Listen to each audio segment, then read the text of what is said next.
Avui he fet una recepta amb pollastre, espinacs, pebrot escalivat vermell i pernil dolç. El pernil dolç és de la marca Plus Fresc. És un dels productes estrella de la casa.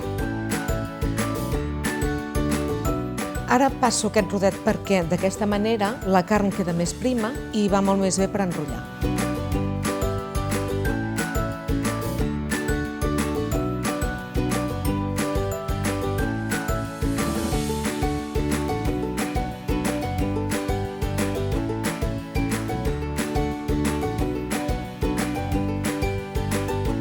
Lligar el pollastre farcit amb paper de forn és molt més fàcil que no pas lligar-lo amb fil.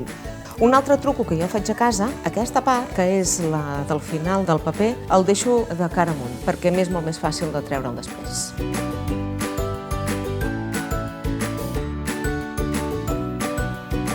Boníssim!